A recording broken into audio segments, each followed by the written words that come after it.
안녕하십니까. 거꾸로 투자하는 쇼킹 부동산입니다. 정부가 추가 부동산 규제 완화 방안을 발표했습니다.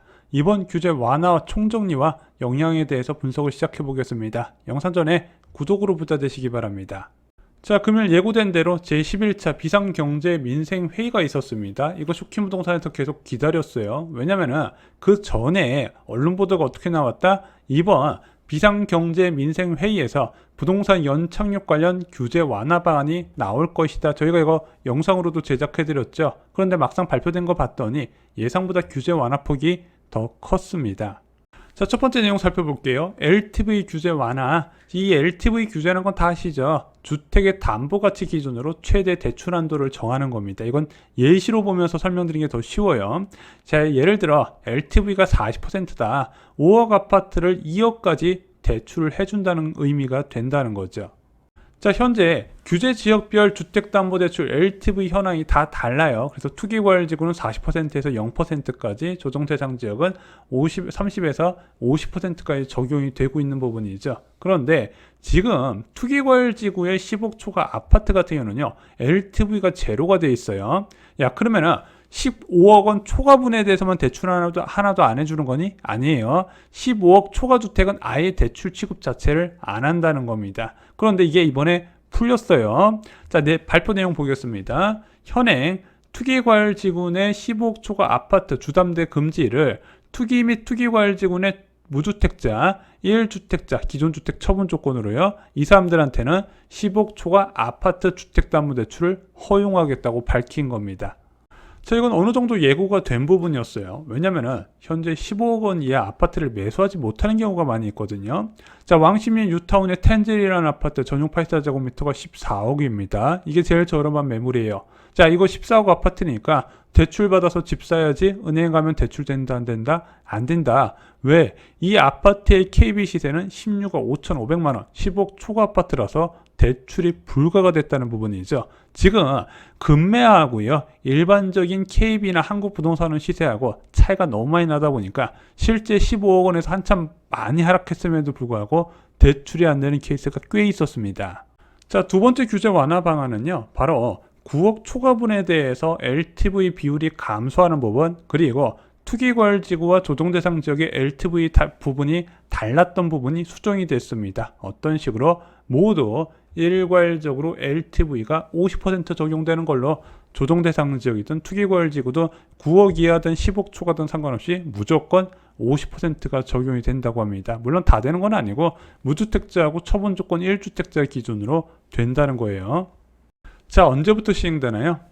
바로 시행됐으면 좋겠긴 하지만 현재 관계기관 협의를 통해서 내년 초에 시행을 준비한다고 했습니다. 그래서 그 회의에서 원혜룡 국토부 장관이 이제 금융위원장한테 좀 협조를 부탁한다 이렇게 이야기를 했고, 금융위원장 같은 경우는 아무래도 이제 지금 가계부채가 워낙 크게 늘어난 상황에서 이제 금융 시스템의 안정성을 좀 체크할 필요가 있거든요. 그래서 협의를 통해서 진행하자, 그것이 내년 초 한 1월에서 2월이 되지 않을까 생각이 듭니다.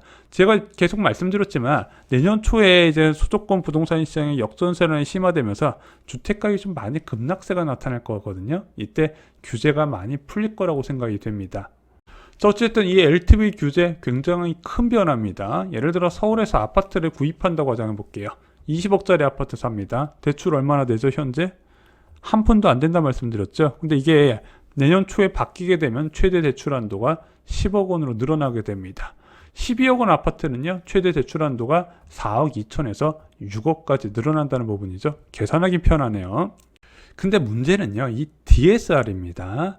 LTV 규제는요, 아까 담보의 가치를 평가해서 최대한 대출해 줄 수 있는 한도를 정하는 게 LTV 규제였어요. 근데 이것만 있으면 되는 게 아니라 DSR 규제도 같이 운용하고 있죠. 본인의 상환 능력을 평가해서 대출 한도를 책정하게 되는 겁니다. 이것을 능력을 보고 대출해줘야 자산가치 변화에 따른 이제 금융기관 충격을 막을 수가 있거든요. 그런데 대한민국에서는 이 LTV 규제와 1억 초과하는 대출에 한해서는 DSR 규제를 동시에 충족해야 대출이 가능하다는 부분이죠. 특히 금리가 상승하는 시기는요, 대출 한도가 줄어들어요. 왜? 이자 금액이 높으니까 이자하고 원리금 상환액을 다 합쳐가지고 DSR 비율을 계산하거든요. 예를 들어 보겠습니다. 연수입 8천만 원 가구의 최대 대출 가능 금액 어느 정도 나올까요? 신용대출 없이 주택담보대출만 받는다고 가정하면은 5억까지 정도가 가능합니다. 대출기간 30년 잡고 원리금 균등으로 보니까 연수입 8천만 원 가구는 5억까지만 가능하네. 그럼 아까 20억 아파트 구입할 때 이론상 LTV가 50% 잡혀서 10억까지 대출이 가능하긴 하지만 DSR 한도에 걸려서 여기서 절반 수준인 5억까지 깎인다는 겁니다. 그래서 DSR 한도가 그대로 유지된 상태에서 LTV 규제 완화가 막 그렇게까지 다이내믹한 변화를 불러주긴 어려울 거라고 보고 있습니다. 자, 두 번째는요, 청약 관련 제도 개편 부분입니다. 여러분들이 아시다시피 민영주택은 1주택자도 추첨제에 청약을 넣을 수 있어요. 근데 이거 청약 넣을 때 그냥 할 수 있는 게 아니고 처분 서약을 맺습니다. 6개월 이내에 처분하라고. 그래서 주택 공급에 관한 규칙에서는 6개월 이내에 처분하지 않으면 강력한 처벌을 받게 되어 있습니다. 이거 굉장히 엄격한 내용이에요. 근데 지금 아파트 거래량이 워낙 뜸하다 보니까 6개월 이내에 처분이 안 되는 경우가 많이 생기거든요. 그래서 계속 민원이 접수가 됐어요. 이것을 늘려달라. 그래서 이번에 2년으로 연장한다는 부분이 발표가 됐습니다. 그래서 언제부터 진행된다? 10월 27일 금일 기준 처분 기한이 도래하지 않는 기존 의무자한테도 소급 적용한다고 합니다. 그래서 입주장에서 늘어나는 초급매로 시세 붕괴를 막겠다는 뜻이었어요. 자, 문제는 이건 역시 DSR 한도 내에서 가능하거든요. 자, 기존 주택이 있어요. 자, 그럼 여기에 전세를 주고 신규 주택에 입주를 하게 됩니다. 보증금과 잔금 대출을 통해서 신규 주택이 들어왔는데 문제는 지금 전세 가격이 전반적으로 급락세가 나타나잖아요.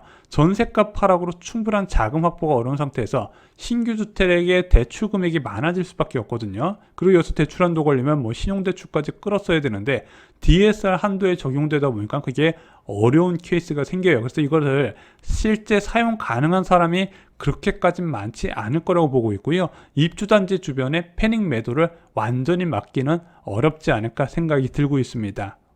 자, 또 다른 청약 관련 제도 개편 부분은요, 바로 9억 넘는 중도금 대출 제한이 해제가 됐습니다. 이게 2016년 6월에 만들어진 내용이거든요. 아까도 말씀드렸다시피 이제 문재인 정부에서는요, 9억 원을 기준으로 그걸 넘으면 고가주택으로 분류해서 규제를 좀 많이 가했었어요. 자, 그래서 9억 넘는 아파트에 대해서 분양가 중도금 대출 제한을 걸었는데 그것이 12억 원으로 확대가 된다고 합니다. 이거는 금방 처리가 될 것 같아요. 그래서 빠르면 11월 장이 4구역 분양부터 적용 가능한 부분이 보일 것 같습니다. 장이 4구역 같은 경우는 이번에 분양가가 국민평수 기준으로 9억 중후반대가 나왔거든요. 그래도 대출은 될 것으로 보여집니다.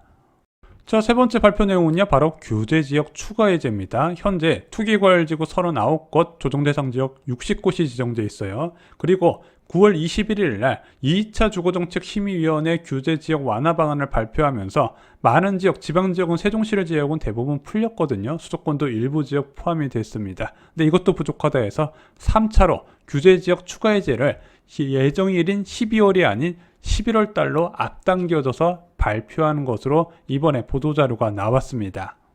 자, 왜 11월일까요? 금리 인상 경로와 한번 좀 비슷하게 예측을 해보고자 합니다. 마지막 2차 규제 완화 발표가 9월 21일이었어요.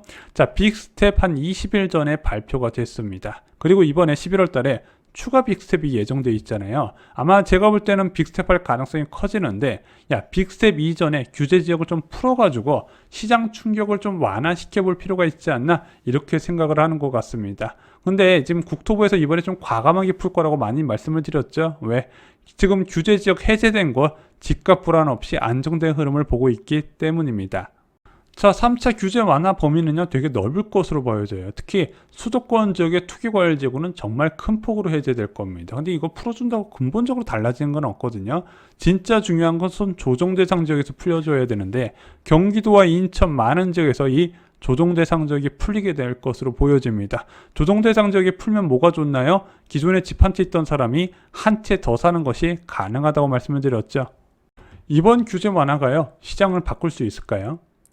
저는 계속 강조드렸죠. 부동산 시장의 가격 방향은 연속된 금리 변화로 결정된다. 근데 현재 사이클은 인상 사이클이라는 부분이죠. 그래서 이번에 규제 완화 방안을 보면은요, 진짜 대놓고 집값을 살리겠다는 내용은 아니에요. 그냥 실수요자의 내 집 마련에 걸림돌을 빼는 완화책이다. 이 정도로 해석하시면 될 것 같아요. 진짜 규제 완화는요, 유주택자가 처분 조건 없이 추가로 집을 살 수 있게 넓혀주는 부분인데 지금 그런 내용은 포함이 되어 있지는 않아요. 물론 11월 달에 규제지역 해제 방안 봐야 되겠지만 일단은 지금 당장 시장에 과열될 정도의 규제 완화폭은 아니었다는 거 다시 분명히 말씀을 드립니다.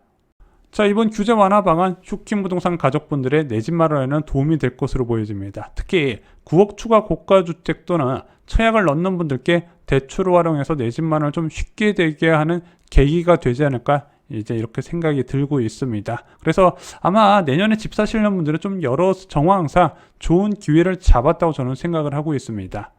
내년부터 아파트 박연 세일이 시작됩니다. 여러분들이 기존 아파트를 선택하시거나 청약을 선택하시거나 무엇을 이루셨으면 좋겠습니다. 물론 두려우실 겁니다. 하지만 20년 만에 온 급락장에서 여러분들이 용기를 내실 수 있게 왜 사야 되는지 그리고 어떤 지역이 가장 쌀지 이런 자세한 정보에 대해서 저희 쇼킹 부동산 서적에 모두 담아두었습니다. 큰 도움이 되실 겁니다. 이상으로 영상 마치겠습니다. 감사합니다.